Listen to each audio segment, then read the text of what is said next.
মনে রাখবেন, জন্মের পরপর নবজাতক শ্বাস না নিলে কি করবেন। জন্মের পরপর প্রথম যে 1 মিনিট বা 60 সেকেন্ড, এই সময়টিকে গোল্ডেন মিনিট বলা হয়।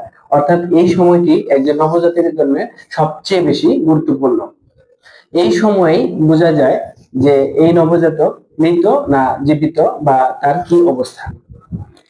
নবজাতক জন্মের পরপরই 1 মিনিটের মধ্যে যা করবেন বা যা করা উচিত, নবজাতককে মোছানো ও মোড়ানো অবস্থায় পিছনে ঘষা, অর্থাৎ বাচ্চার যে শেড ধারা আছে ওই বরাবর বাচ্চাকে ঘষা। তাহলেই বাচ্চা যদি সুস্থ থাকে, বাচ্চার নাড়াচাড়া বা শ্বাস যদি না থাকে, তখন এভাবে পিছনে ঘষলে সাথে সাথে বাচ্চা শ্বাস নেওয়া শুরু করবে, যদি বাচ্চা সুস্থ থাকে। এরপরও নবজাতক যদি শ্বাস না নেয়, তাহলে তাকে স্বাস্থ্য কেন্দ্রে নিয়ে যেতে হবে। এবং নবজাতক জন্মের পর শ্বাস না নিলে যা করা উচিত নয়, পা উল্টা করে ঝুলানো, নাকে মুখে বা শরীরে পানি ছিটানো, কানে বা নাকে ফু দেওয়া, পানিতে চুবানো, গর্ভফুল গরম করা।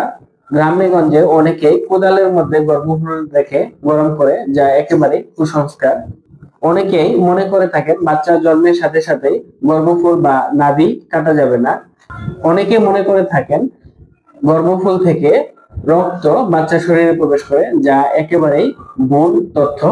তাই বাচ্চা জন্মের সাথে সাথে নাভি কেটে ফেলতে হবে এবং কখনোই গর্ভফুল গরম করা যাবে না। গর্ভফুল পড়ার অপেক্ষায় ফেলে রাখা। মনে রাখবেন, নবজাতক জন্মের পর শ্বাস না নিলে এই কাজগুলি কোনোভাবেই করা যাবে না, যা শিশুর জন্য খুবই মারাত্মক।